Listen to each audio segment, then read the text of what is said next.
ਸਾਡੀ ਨਾ ਪਾ ਬਣਾ ਕੇ ਨਹੀਂ ਤੁਹਾਡੀ ਨਹੀਂ ਭਾਈ ਬਣਾ ਕੇ ਆਪਣਾ ਵਰਦੀ ਨਾਲ ਪੁੱਛਣਾ ਰੜੀ ਲਾਈਏ ਨਹੀਂ ਬਣਾ ਹੋ ਰਿਹਾ ਚੱਲ ਸ਼ਾਦੀ ਹੋਈ ਜੇ ਅਲਹਮਦੁਲਿਲਾ ਭਰਜਾਈ ਨੂੰ ਵਿਖਾਉਣਾ ਵੀ ਇਹਦੇ ਨਾਲ ਦਾ ਬਣਾ ਉਹਨੇ ਕਿੱਥੇ ਬਣਾਉਣਾ ਜੀ ਨਹੀਂ ਉਹ ਬਣਾ ਲੈ ਗਈ ਇਹ ਕਿਹੜਾ ਏਡਾ ਵੱਡਾ ਕੰਮ ਨਹੀਂ ਆ ਜਿਹੜਾ ਉਤਲਾ ਵਿੱਚ ਮਾਲ ਪੈਂਦਾ ਇਹ ਬਣਾਉਣਾ ਔਖਾ ਨਾ ਕਿਹੜਾ ਹੈ ਉੱਪਰ ਵਾਲਾ ਜਿਹੜਾ ਉੱਥੇ ਪਾਇਆ ਵਾ ਇਦਾਂ ਦਾ ਬਣਾ ਹੀ ਲੇਗੀ ਅੰਡਾ ਨਹੀਂ ਅਸੀਂ ਇਹਨੂੰ ਪੁੱਛਿਆ ਚਾਵਲਾਂ ਦਾ ਆਟਾ ਹੈ ਇੱਕ ਦਿਨ ਮੈਂ ਵੀ ਤਜਰਬਾ ਕੀਤਾ ਸੀ ਨਹੀਂ ਚੱਲਿਆ ਸਰ ਉਹ ਇੱਕ ਮਿਕਦਾਰ ਤੱਕ ਉਹਨੂੰ ਮੈਚ ਕਰਨਾ ਉਹਨੂੰ ਇਹ ਚੀਜ਼ ਆ ਇਹ ਤਾਂ ਅੱਛਾ ਉਹ ਜਿਹੜੀ ਇੰਡੀਆ ਦੇ ਤੁਸੀਂ ਲਿਖੀ ਕਿਹੜੀ ਨਾ ਉਹ ਤਾਂ ਬਹੁਤਾ ਕੁਝ ਪਾਉਂਦੇ ਨੇ ਉਹ ਬਸ ਉਹ ਮੁੱਖੀ ਬੰਦੇ ਨਾ ਚਿਕਨ ਵਾਲਾ ਲਾਦਾ ਹੁੰਦਾ ਉਹ ਵੈਜੀਟੇਬਲ ਜ਼ਿਆਦਾ ਖਾਂਦਾ ਇਹ ਕੀ ਪਾਇਆ ਇਹ ਤਾਂ ਮਸਾਲਾ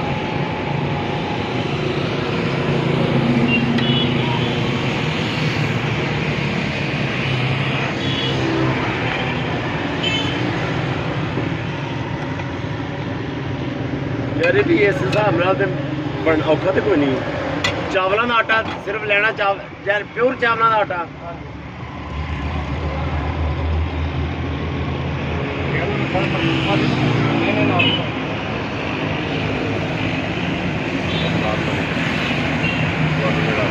ਅੱਛਾ ਇਹਦਾ ਨਾਂ ਕੀ ਇਸ ਪਰਾਠਾ ਰੋਲ ਹੋਣਾ ਡੋਸਾ ਹੈ ਜੀ ਇਹ। ਡੋਸਾ ਉਹ ਤੋਸਾ ਤੇ ਹੁੰਦਾ ਨਾ ਉਹ ਪੰਜਾਬੀ ਲਫ਼ਜ਼ ਤੋਸਾ ਖਾ ਲਾ ਉਹ ਨਹੀਂ ਡੋਸਾ ਇਹ ਡੋਸਾ ਇਟਲੀ ਡੋਸਾ ਜਿਹਨੂੰ ਕਹਿੰਦੇ ਨਹੀਂ ਇਡਲੀ ਸਾਂਬਾ ਇਡਲੀ ਡੋਸਾ ਇੰਡੀਅਨ ਫਿਲਮਾਂ 'ਚ ਅਕਸਰ ਵੇਖਿਆ ਉਹਦਾ ਨਾਮ ਸੁਣਿਆ ਇੰਡੀਅਨ ਡਿਸ਼ ਆ ਅੱਛਾ ਚਾਵਲਾਂ ਦਾ ਆਟਾ ਵਾ ਉਹਦੇ ਵਿੱਚ ਕੀ ਪਾਇਆ ਕੁਛ ਨਹੀਂ ਸਰ ਪਾਣੀ ਪਾਇਆ ਚਾਵਲਾਂ ਦੇ ਆਟੇ 'ਚ ਪਾਣੀ ਪਾਇਆ ਪਾਣੀ ਪਾ ਕੇ ਉਹਨੂੰ ਇੱਥੇ ਕਰ ਬੇਸਨ ਨਹੀਂ ਬਣਾਏਗਾ ਗੋੜਿਆ ਤੋਂ ਫੈਂਟਣਾ ਹੁੰਦਾ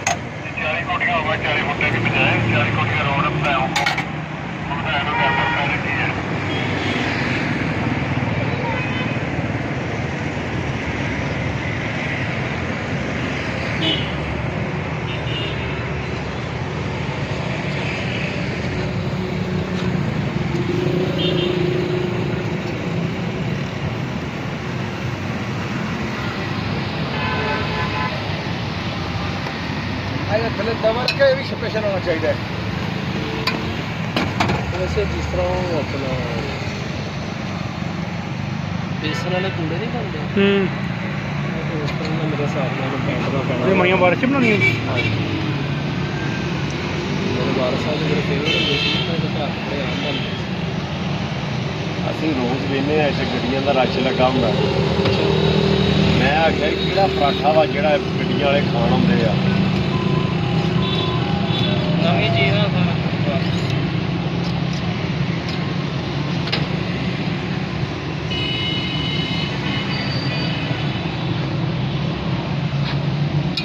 ਇੱਥੇ ਇਹ ਜਗ੍ਹਾ ਹੀ ਬੜੀ ਕਦਰਾਂ ਵਾਲੀ ਮੈਂ ਤੁਹਾਨੂੰ ਦੱਸਿਆ ਤੰਦੂਰੀ ਵਾਲੇ ਬੈਠੇ ਚਾਹ ਵਾਲੇ ਇੱਥੇ ਬੜਾ ਰਸ਼ ਹੁੰਦਾ ਸੀ ਉਹਨਾਂ ਕੋਲ ਸਰਦੀਆਂ ਦੇ ਵਿੱਚ ਟੇਬਲ ਮੁੱਕ ਜਾਂਦੇ ਸੀ ਦੇਖੋ ਜੀ ਜਿਹੜੇ ਚਾਹ ਦੇ 10 ਟੇਬਲ ਹੋਣ ਹਰ ਟੇਬਲ ਤੇ 10-10 ਕੁਰਸੀਆਂ ਹੋਣ ਹੈਂ 100 ਬੰਦਾ ਬਹਿ ਗਿਆ